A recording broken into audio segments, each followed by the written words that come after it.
Muy buenas tardes, mis queridos hermanos y amigos. Es un placer estar con ustedes nuevamente a través de los diferentes medios de comunicación. Gracias por haber sintonizado la programación de hoy.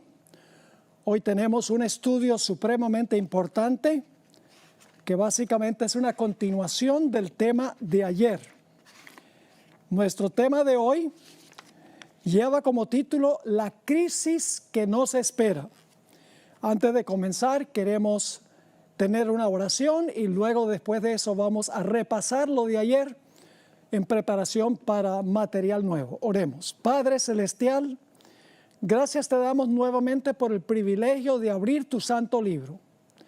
Abre mentes y corazones también por medio de tu Espíritu Santo. Quita cualquier obstáculo del corazón que pueda impedir que aceptemos tu mensaje. Gracias te damos por escuchar esta oración. Te lo imploramos en el nombre precioso de Cristo nuestro Salvador. Amén.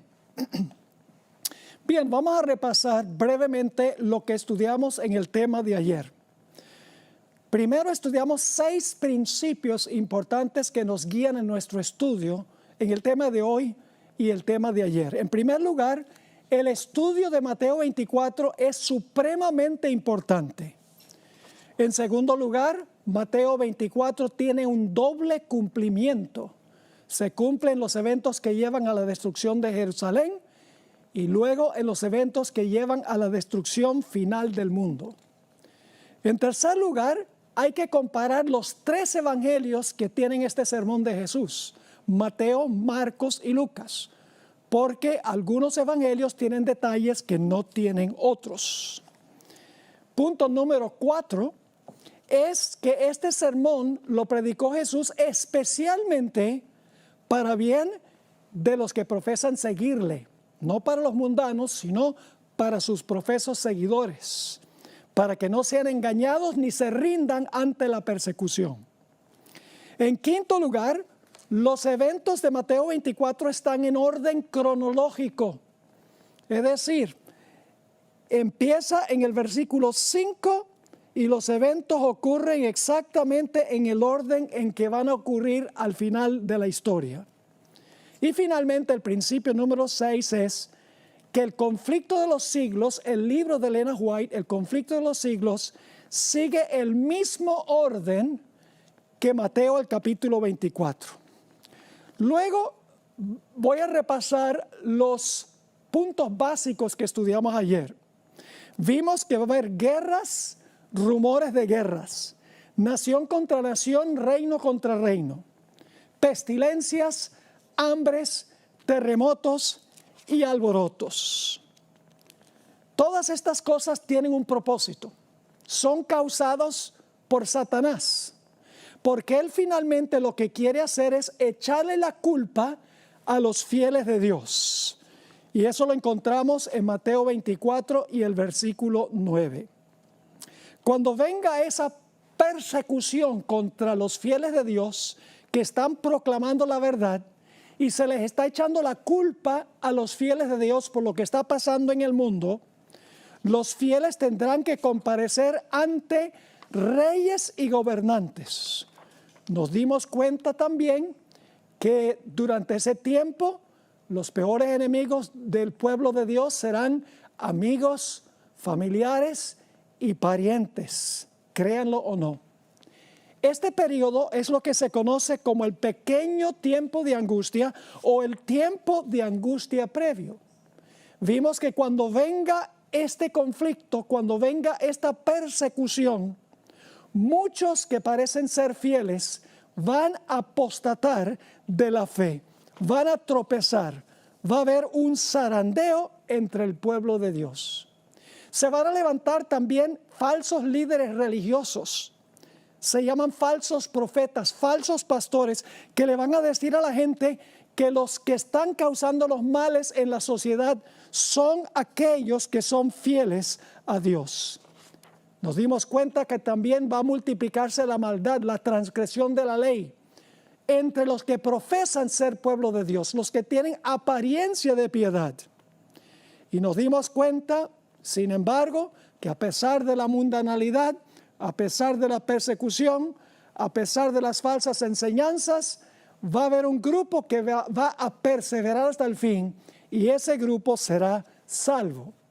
Y luego terminamos ayer en Mateo 24:14, donde habla de la proclamación del Evangelio a todo el mundo, y entonces vendrá el fin. Y esto está hablando del mensaje del primer ángel que va a toda nación, tribu, lengua y pueblo, llevando el Evangelio, y luego después de eso se ve a Cristo viniendo en una nube en Apocalipsis, el capítulo 14 y el versículo 15.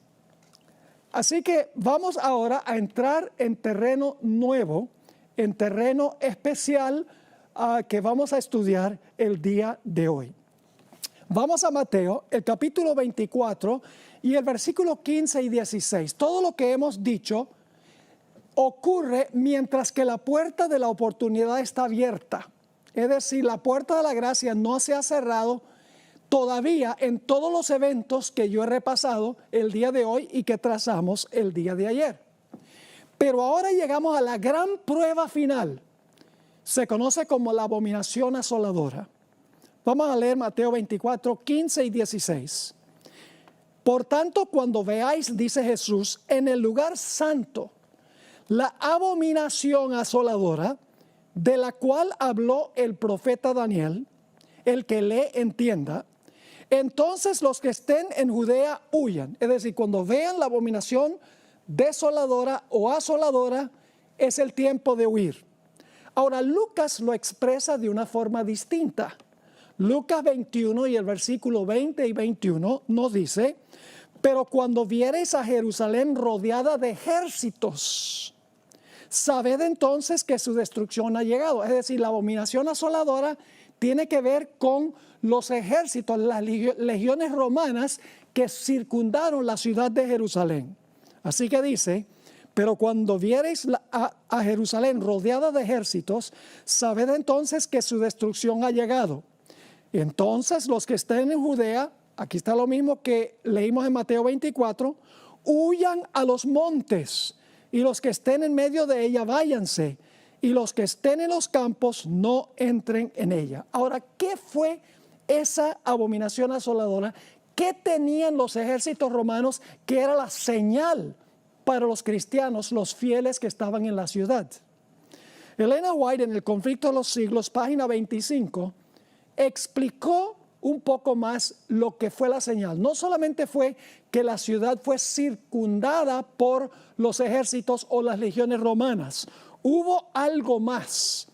Dice en El conflicto de los siglos, página 25, tan pronto como los estandartes idólatras, no solo son los ejércitos, los estandartes idólatras del ejército romano fuesen clavados en el suelo sagrado, que se extendía varios estadios más allá de los muros, los creyentes en Cristo debían huir a un lugar seguro.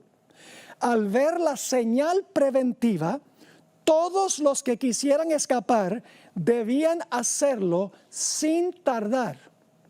Es decir, la señal era cuando los soldados romanos tomaban sus estandartes y los clavaban en el suelo. Ahora necesitamos saber algo sobre los estandartes romanos. Los estandartes de los romanos tenían un águila con las alas extendidas, con la cara del águila mirando hacia la derecha. En las garras el águila tenía flechas y alrededor del águila se encontraba una guirnalda circular dorada que representaba al dios Sol Mitra.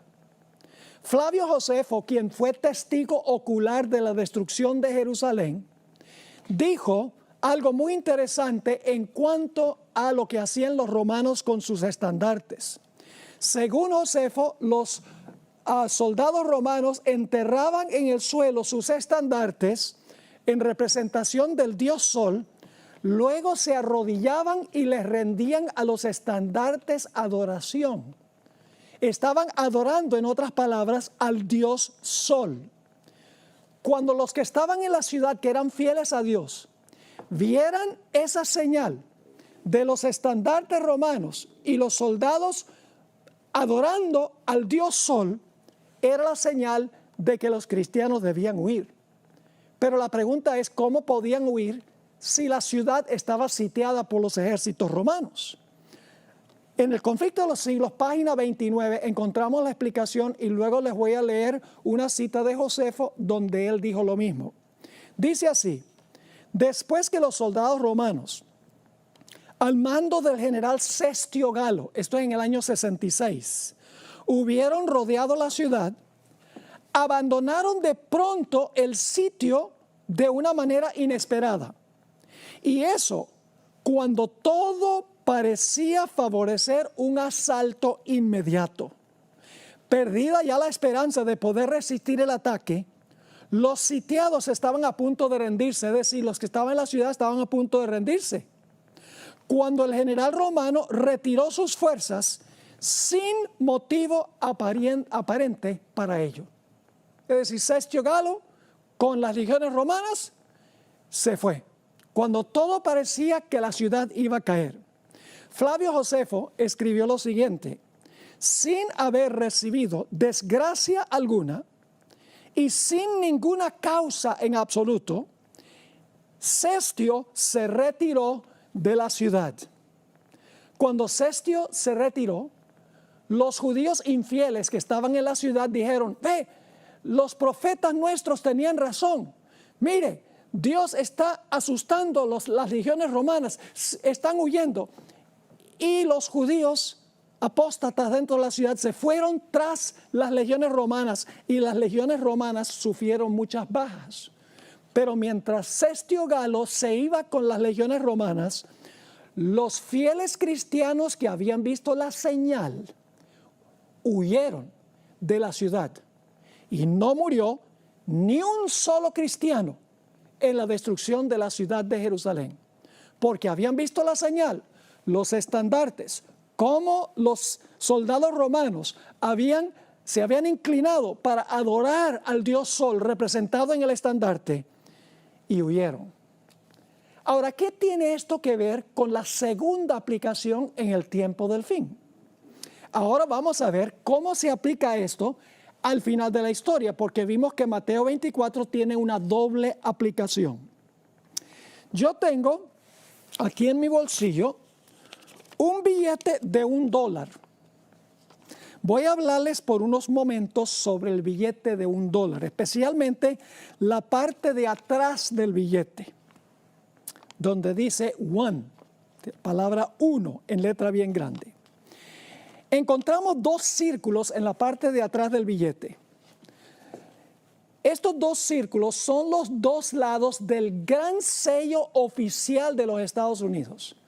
Todas las proclamaciones presidenciales, legislativas y judiciales tienen que llevar este sello para que sean auténticos y para que sean ley. Van a encontrar en el primer lado de este sello, que está en el billete de $1, dicho sea de paso, este sello fue adoptado en 1782, solo 6 años después de la Declaración de Independencia en 1776. En un lado se encuentra una pirámide inconclusa. Encima de la pirámide está un ojo, se conoce como el ojo de la providencia, y saliendo del ojo se ven los rayos del sol. Se encuentra también al pie de esa pirámide el año 1776 en números romanos, muy significativo. Además de eso aparecen 2 inscripciones en latín, el idioma oficial del Imperio Romano.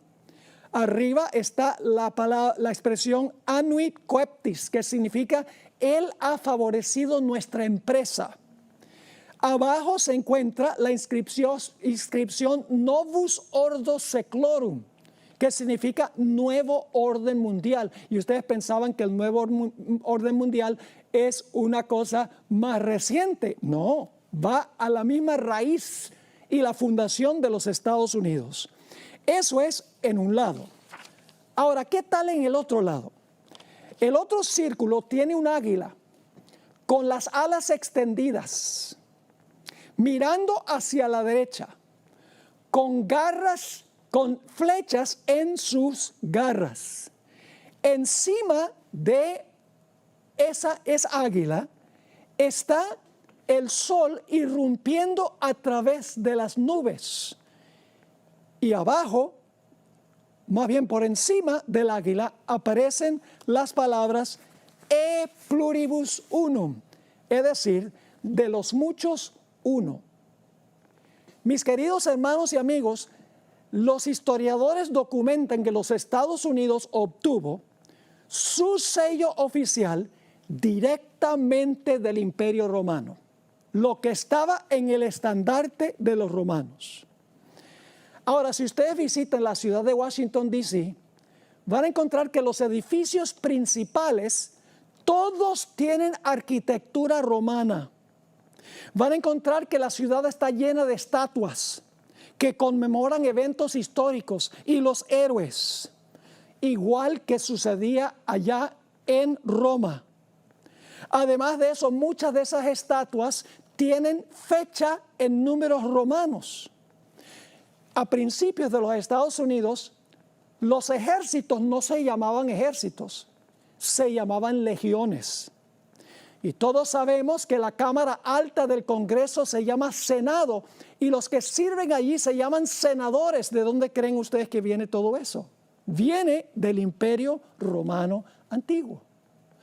Ahora, quiero leerles un par de citas del Espíritu de Profecía, a donde Ellen White hace la conexión entre la adoración del sol por parte de las legiones romanas en los estandartes y lo que va a pasar al final de la historia en el mundo cristiano.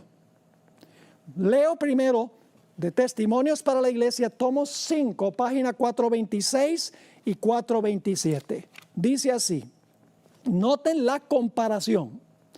Por el decreto que imponga la institución del papado en violación a la ley de Dios, esa es una ley dominical, nuestra nación, dice ella, hablando de los Estados Unidos, se desvinculará completamente de la justicia.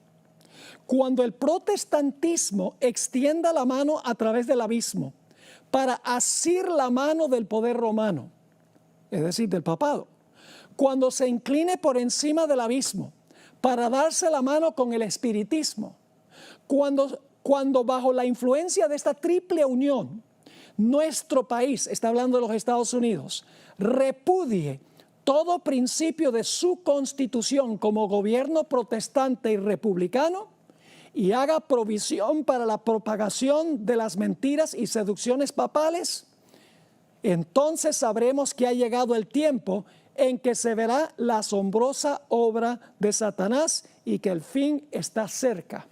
Ahora fíjense la conclusión de la cita.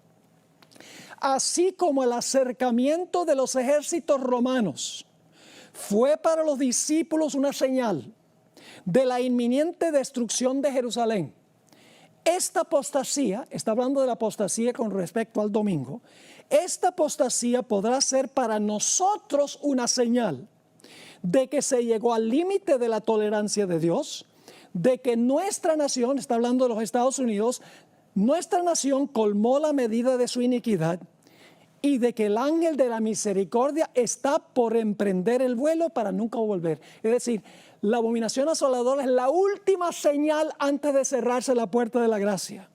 Sigue diciendo, los hijos de Dios se verán entonces sumidos en aquellas escenas de aflicción y angustia de Jacob. En otra cita en el mismo libro, tomo 5 de los Testimonios, página 439, Ellen White escribió: no es ahora tiempo para que el pueblo de Dios fije sus afectos o se haga tesoros en el mundo. No está lejano el tiempo en que, como los primeros discípulos, seremos obligados a buscar refugio en lugares desolados y solitarios. Y ahora fíjense la comparación. Así como el sitio de Jerusalén por los ejércitos romanos fue la señal para que huyesen los cristianos de Judea, Asimismo, la asunción de poder por parte de nuestra nación, es decir, los Estados Unidos, con el decreto que imponga el día de descanso papal, será para nosotros una amonestación. Y luego viene la huida. Entonces será tiempo de abandonar las grandes ciudades y prepararnos para abandonar las menores en busca de hogares retraídos en lugares apartados entre las montañas. Todavía no se ha levantado en los Estados Unidos esta señal, pero la pandemia ha llevado a ministros protestantes y a sacerdotes católicos a abogar por una ley dominical para darle un descanso al medio ambiente y resolver el problema del cambio climático, para darle descanso a la familia, a los pobres y a los trabajadores. Tengo montones de artículos escritos en revistas y también escritos en libros donde están abogando por un día de descanso para bien del medio ambiente, la familia, los pobres y los trabajadores. Inclusive, el Papa Francisco ha abogado en favor de una ley dominical también por estas causas. Un ministro protestante, les doy un ejemplo, predicó un sermón titulado ¿Por qué Dios nos quitó el domingo?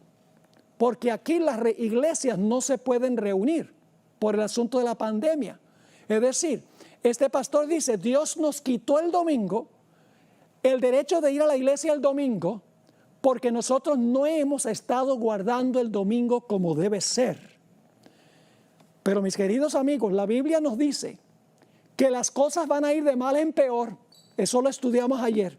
Y cuando ya el mundo se vea en un callejón sin salida, se va a establecer una ley dominical, porque se va a decir, estos desastres están viniendo porque no hemos guardado el santo día de reposo, el domingo, que no es santo, ni debe ser día de reposo.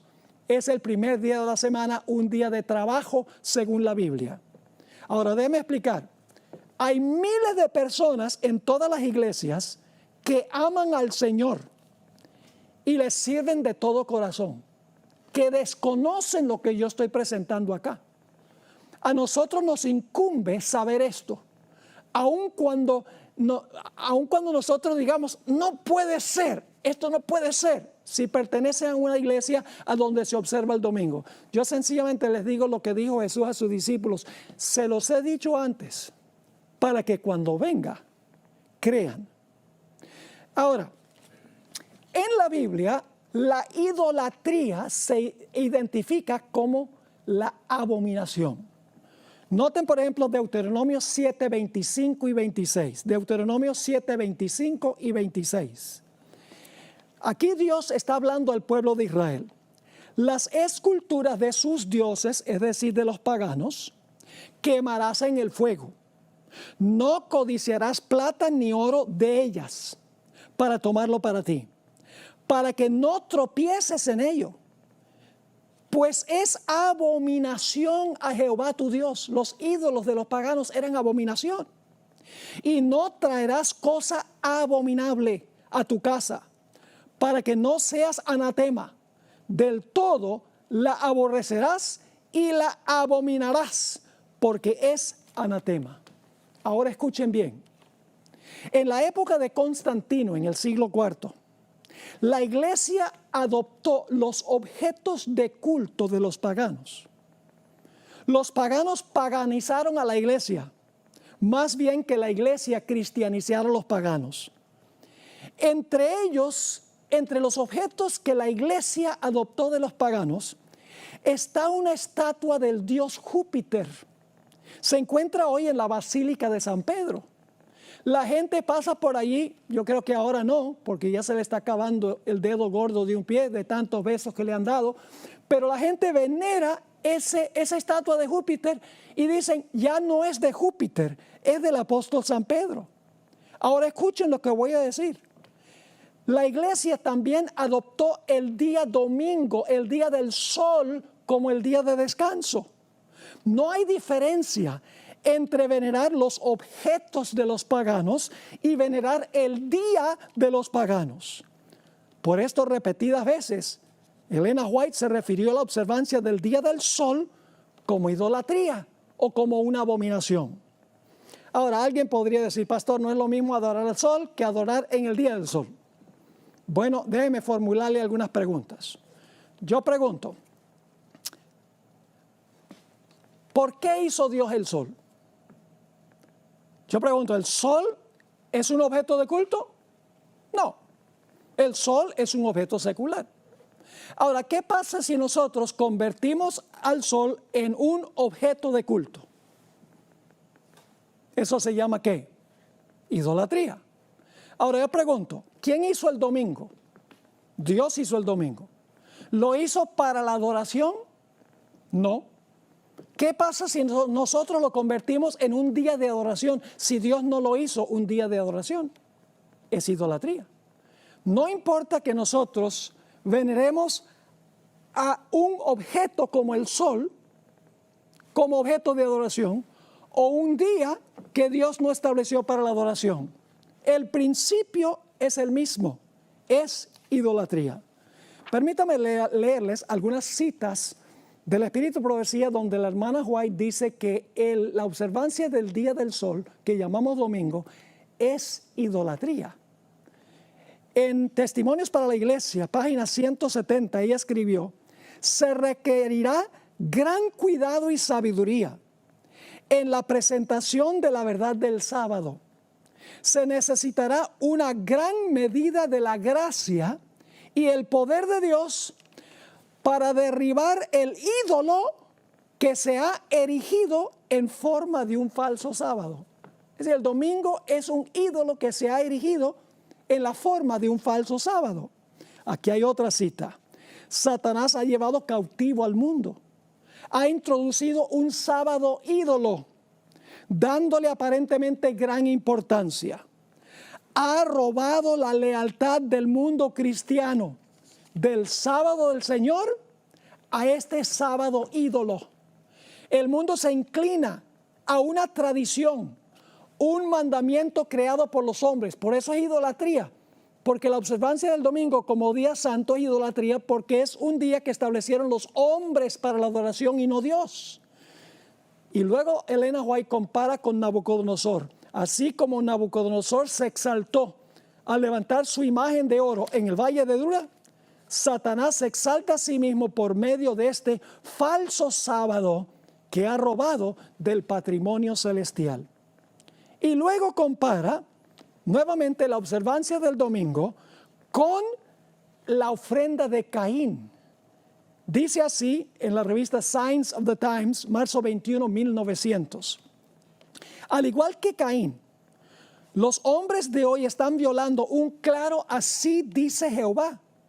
Dios ha santificado y bendecido el séptimo día. Requiere que todos lo santifiquen como memorial de la creación.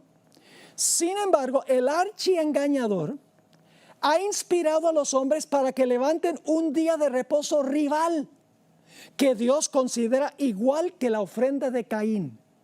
Así como Caín, aquellos que adoran este ídolo se ofenden porque el pueblo escogido de Dios prefiere guardar el día que Dios ha especificado en su ley, más bien que un día de reposo de creación humana. Procuran obligar a sus semejantes a adorar este ídolo. Fíjense, esta vez llama el domingo el ídolo, porque los seres humanos han creado este día como un día de adoración. Por eso es un ídolo. No importa que es un día o un objeto, igual, idolatría. Y luego habla otra vez de Nabucodonosor. Así hizo Nabucodonosor cuando colocó su imagen de oro en el valle de Dura. Y en su soberbia y exaltación propia, procuró obligar a todos que se inclinaran ante ella. Así como Caín echó a un lado el santo mandamiento de Dios y ofreció un sacrificio de su propia elección, los hombres han echado a un lado el santo sábado y han exaltado un día que ellos han creado. Y así como Caín se llenó de amargura contra Abel, ellos se llenan de amargura contra aquellos que por su observancia del sábado hacen ver mal la adoración de un día que carece de un mandato divino. Aquí hay otra, la Review and Herald, diciembre 20, 1898. Escribió Elena White: Pero este día, tan universalmente exaltado, hablando del domingo, es un sábado espurio, un día común de trabajo. Sí, porque Dios dijo 6 días trabajarás y el séptimo es el día de reposo. Sigue escribiendo, se acepta en lugar del día que Dios bendijo y santificó. Pero el seguro resultado de este curso de acción se deja ver en el castigo que recayó sobre Nadab y Abiú, los hijos de Aarón. Para los que desconocen esta historia, Dios le había dicho a los sacerdotes que cuando ofrecieran fuego con el incienso, sacaran el fuego del altar del sacrificio, porque ese fuego era santo, Dios lo había llovido sobre el altar. Pero Nadab y Abiú, bajo la influencia del vino, estaban un poco entumecidos mentalmente, llevaron otro fuego extraño.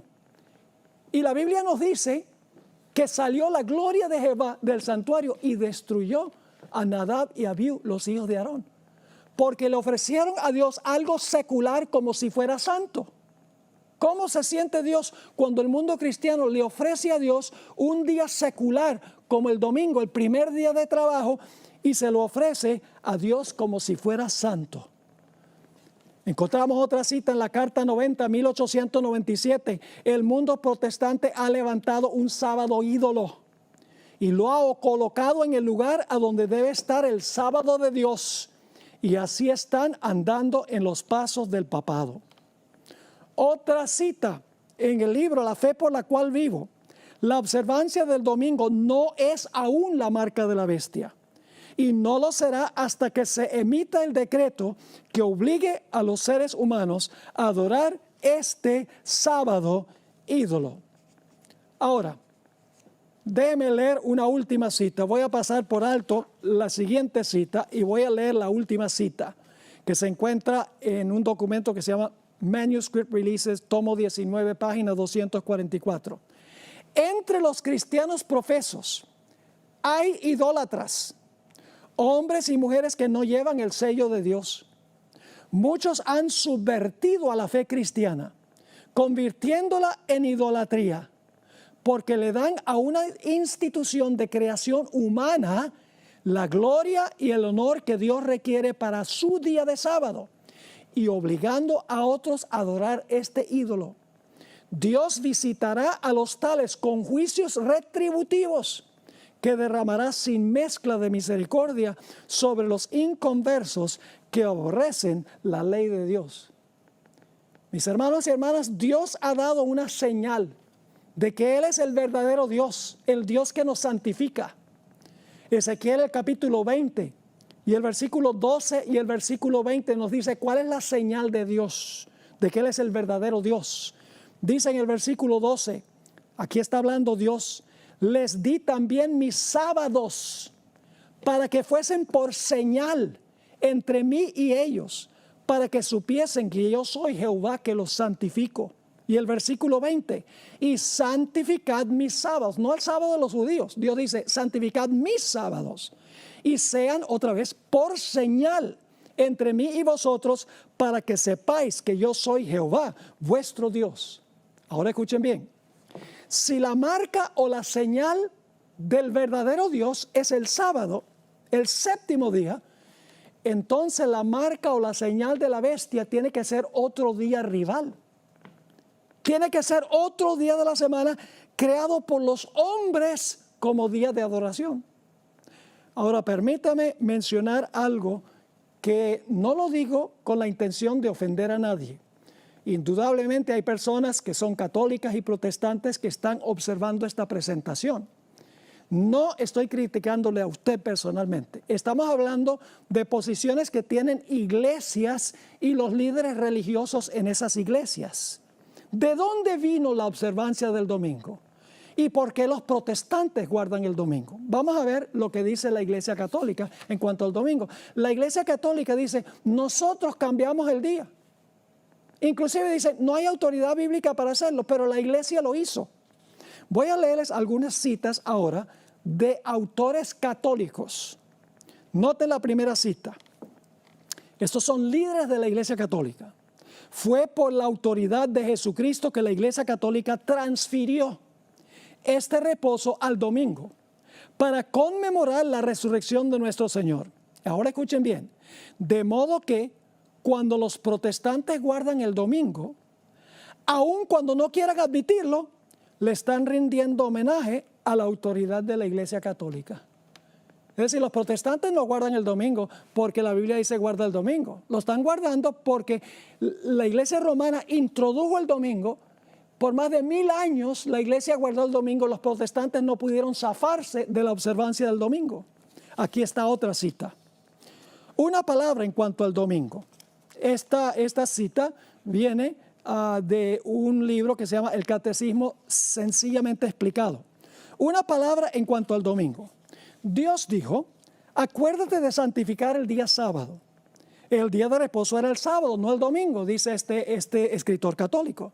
¿Por qué entonces santificamos el domingo en vez del sábado? Ahora escuchen la respuesta. La Iglesia alteró la observancia del sábado a la observancia del domingo. Los protestantes que profesan regirse por la Biblia y la Biblia sola, y que no creen nada al menos que esté en la Biblia, deben estar medio perplejos al observar el domingo cuando dijo Dios distintamente, santificarás el sábado. La palabra domingo no aparece en ninguna parte de la Biblia y por lo tanto los protestantes están obedeciendo la autoridad de la Iglesia Católica. Ahora viene la cita más importante de todas.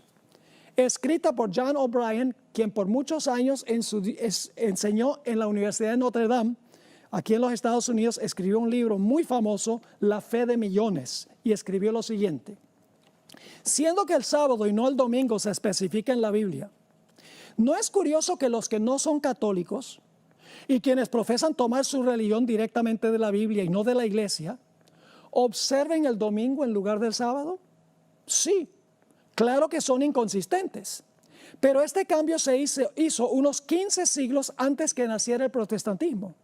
Y para ese tiempo la costumbre se observaba ya universalmente. Los protestantes han continuado la costumbre, aun cuando se basa en la autoridad de la Iglesia Católica y no sobre un texto explícito de la Biblia.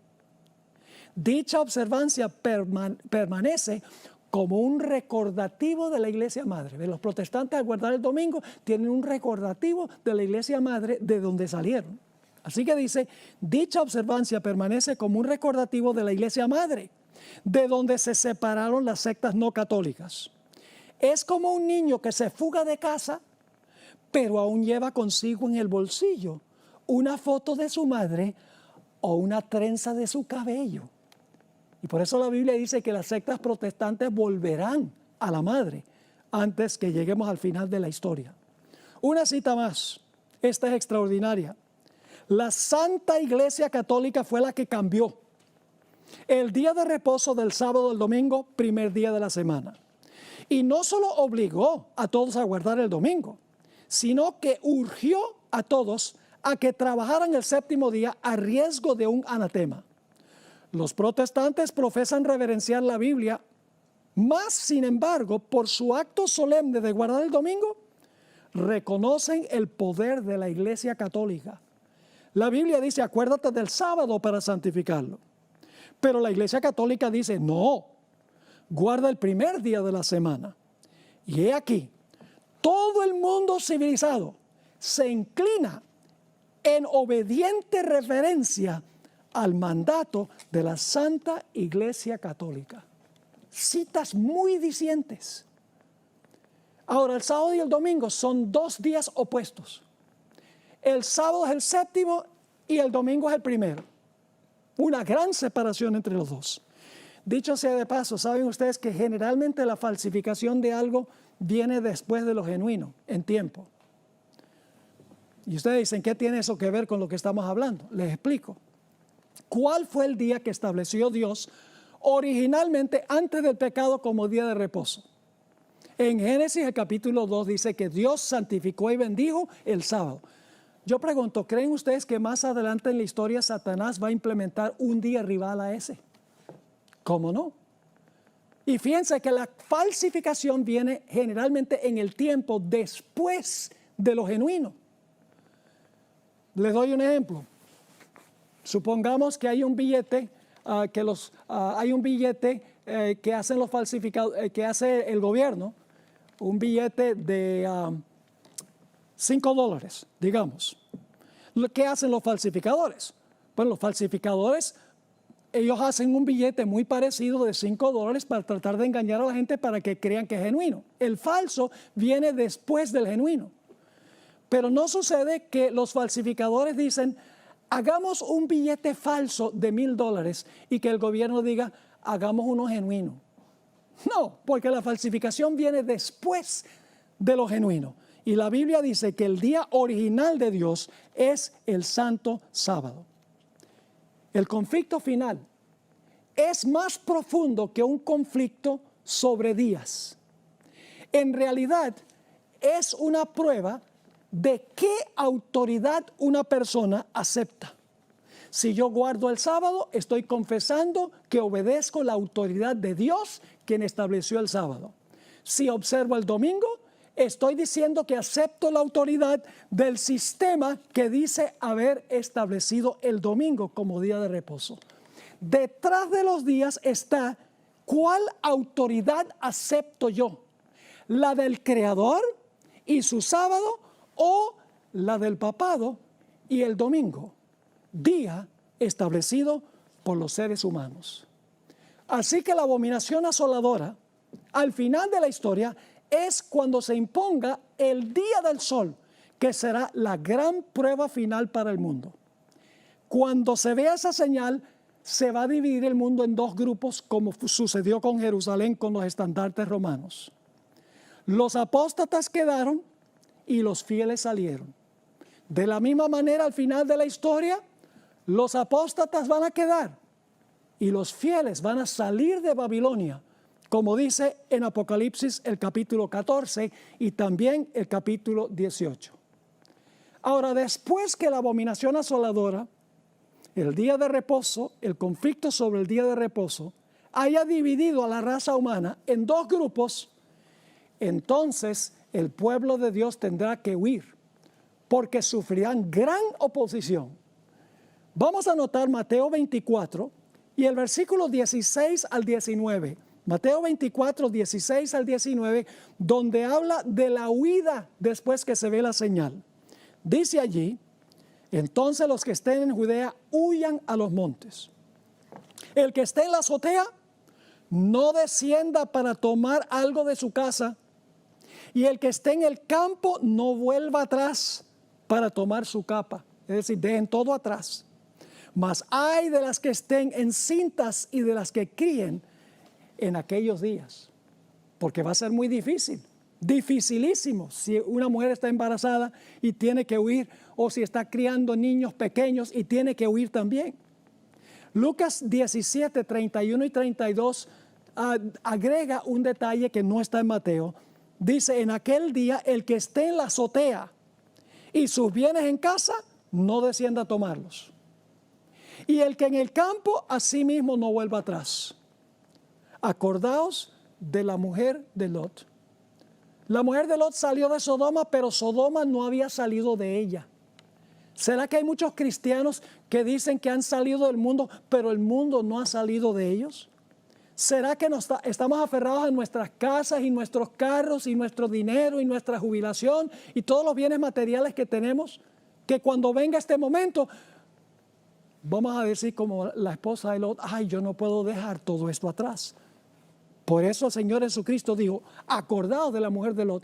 Y ahora quiero que noten un detalle muy interesante en el versículo 20 de Mateo 24, porque leímos los versículos 16 al 19, donde dice, los que están en Judea huyan, no vuelvan a tomar nada de su casa, acuérdense de la mujer de Lot. Y fíjense que todos los que van a huir guardarán el sábado. Porque dice en Mateo 24, 20, Jesús a sus fieles, orad pues, que vuestra huida no sea en invierno ni en sábado. Es decir, los fieles que van a huir son observadores del sábado, según Mateo, el capítulo 24 y el versículo 20. Y cuando el pueblo de Dios huya, ya la puerta de la gracia se ha cerrado, y vendrá la gran tribulación. Recuerden que en Mateo 24:9 dice que habrá una tribulación. Es el tiempo de angustia previo. Pero en Mateo 24:21 dice gran tribulación, después de cerrarse la puerta de la gracia. Dice ahí en Mateo 24:21 y 22, porque habrá entonces gran tribulación, cual no la ha habido desde el principio del mundo hasta ahora ni la habrá. Y si aquellos días no fuesen acortados, nadie sería salvo. Mas por causa de los escogidos, aquellos días serán acortados. En Daniel 12 y el versículo 1 encontramos una descripción del mismo tiempo de angustia. Dice, en aquel tiempo se levantará Miguel, el gran príncipe que está de parte de los hijos de tu pueblo. Y será tiempo de angustia, cual nunca fue desde que hubo gente hasta entonces.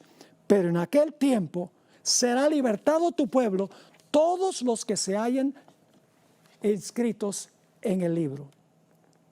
Y luego, en los versículos 23 al 27, lamentablemente el tiempo no nos permite estudiar todos los detalles, pero en Mateo 23 al 27 encontramos en ese tiempo de angustia que Satanás va a falsificar la segunda venida de Cristo, porque él quiere ganarse a los escogidos. Él todavía alberga una esperanza de que va a poder engañar a los escogidos. Y su último gran engaño será falsificar la segunda venida de Jesús, haciéndose pasar por Cristo. Dice en Mateo 23 al 27, entonces si alguno os dijere, mirad, aquí está el Cristo, que significa Mesías, o mirad, ahí está, no lo creáis, porque se levantarán falsos cristos y falsos profetas, y harán grandes señales y prodigios, de tal manera que engañarán, si fuere posible, a uno de los escogidos. Yo ya os lo he dicho antes. Así que si os dijeren, mirad, está en el desierto, no salgáis. O mirad, está en los aposentos, no lo creáis. Porque como el relámpago sale del oriente y se muestra hasta el occidente, es decir, todo el mundo lo ve, así será también la venida del Hijo del Hombre. Porque donde quiera que estuviera el cuerpo muerto, allí se juntarán las águilas. Muy interesante ese versículo. Ojalá tuviera 10 minutos para exponerle ese versículo que habla de las águilas. Las águilas de los estandartes romanos y el águila de los Estados Unidos al final de la historia trae la destrucción. Elena White describió de una forma espectacular esta falsificación de la segunda venida. Y voy a leer rápido. Conflicto de los siglos, página 608 y 609. El acto capital que coronará el gran drama del engaño será que el mismo Satanás se hará pasar por el Cristo. Hace mucho que la iglesia profesa esperar el advenimiento del Salvador como consumación de sus esperanzas. Pues bien, el gran engañador simulará que Cristo habrá venido. En varias partes, aquí está la clave, en varias partes de la tierra, Satanás se manifestará a los hombres como un ser majestuoso, de un brillo deslumbrador, parecido, dice esto, a la descripción que del Hijo de Dios da San Juan en el Apocalipsis. Le va a brillar el rostro como el sol, como dice en Apocalipsis 1. La gloria que le rodee superará cuanto hayan visto los ojos de los mortales. El grito de triunfo repercutirá por los aires. Cristo ha venido, Cristo ha venido. El pueblo se postrará en adoración ante él, mientras levanta sus manos y pronuncia una bendición sobre ellos, así como Cristo bendecía a sus discípulos cuando estaba en la tierra. Su voz es suave y acompasada, aunque llena de melodía. En tono amable y compasivo, enuncia Satanás algunas de las verdades celestiales y llenas de gracia que pronunciaba el Salvador. Cura las dolencias del pueblo. Y luego en su fementido carácter de Cristo, asegura haber cambiado el día de reposo del sábado al domingo y manda a todos que santifiquen el día bendecido por él. Declara que aquellos que persisten en santificar el séptimo día blasfeman su nombre, porque se niegan a oír a sus ángeles, que les fueron enviados con la luz de la verdad. Es el engaño más poderoso y resulta casi irresistible. Ahora, ¿por qué no será engañado el pueblo de Dios? Muy sencillo. Sigue la cita. Pero el pueblo de Dios no se extraviará. Primero, las enseñanzas del falso Cristo no están de acuerdo con las Sagradas Escrituras. La Biblia dice sábado, Satanás va a decir domingo. Es decir, tenemos que atenernos por lo que dice la Biblia, no por lo que dicen los ojos y los oídos y las emociones, solo lo que dice la palabra de Dios. Sigue la cita. Las enseñanzas del falso Cristo no están de acuerdo con las Sagradas Escrituras. Su bendición va dirigida a los que adoran a la bestia y su imagen. Precisamente aquellos sobre quienes dice la Biblia que la ira de Dios será derramada sin mezcla. Hay una segunda razón por la cual el pueblo de Dios no será engañado. Además, no se le permitirá a Satanás contrahacer la manera en que vendrá Jesús. Es decir, no va a poder verse como un relámpago que refulge del oriente hasta el occidente. No. Él se va a aparecer en diferentes partes del mundo, caminando en la tierra. Pero cuando Cristo venga, vamos a encontrar que Cristo no va a tocar la tierra. Sigue diciendo, además no se le permitirá a Satanás contrahacer la manera en que vendrá Jesús. El Salvador previno a su pueblo contra este engaño y predijo claramente cómo será su segundo advenimiento. Y ahora cita Elena White, Mateo 24, porque se levantarán falsos cristos y falsos profetas y darán señales grandes y prodigios, de tal manera que engañarán, si es posible, aún a los escogidos. Así que, si os dijeren, he aquí en el desierto está, no salgáis, he aquí en las cámaras, no creáis, porque como el relámpago que sale del oriente y se muestra hasta el occidente, así será también la venida del Hijo del Hombre. Y luego comenta Elena White, no se puede remedar semejante aparición. Todos la conocerán y el mundo entero la presenciará. Y luego habrá señales en los cielos, en el sol, la luna y las estrellas, anunciando que Cristo está comenzando su segunda venida. Dice Mateo 24, 29, e inmediatamente después de la tribulación de aquellos días, el sol se oscurecerá y la luna no dará su resplandor, y las estrellas caerán del cielo y las potencias de los cielos serán conmovidas. ¿Qué son las potencias de los cielos que van a ser conmovidas? Bueno, Dios colocó el sol para que gobernara el día y colocó la luna para que gobernara la noche, según Génesis 1 y el versículo 16. Ahora voy a leerles una cita en Primeros Escritos, página 41. El 16 de diciembre de 1848, el Señor me dio una visión de la conmoción de las potestades del cielo. Vi que cuando el Señor dijo cielo, al anunciar las señales indicadas por Mateo, Marcos y Lucas, quería decir el cielo. Y cuando dijo tierra, se refería a la tierra. Ahora ella explica, las potestades del cielo son el sol, la luna y las estrellas. Gobiernan en los cielos. Eso dice, Dios creó el sol para gobernar en el día y la luna para gobernar en la noche. Gobiernan en los cielos. Las potestades terrenas son las que gobiernan en la tierra, es decir, los magistrados, los gobernantes. Ahora fíjense cuándo van a ser estas señales. Las potestades del cielo se conmoverán a la voz de Dios. Es decir, el sol, la luna y las estrellas se van a conmover cuando Dios deje oír su voz, cuando Cristo está comenzando su segunda venida. Entonces el sol, la luna y las estrellas se moverán de sus lugares. No dejarán de existir, sino que serán sacudidos por la voz de Dios. Y entonces se verá la señal del Hijo del Hombre en el cielo. Dice en el versículo 30 de Mateo 24, entonces aparecerá la señal del Hijo del Hombre en el cielo. Y entonces lamentarán todas las tribus de la tierra. Pueden leer una ampliación de esto en Apocalipsis 6, 14 al 16.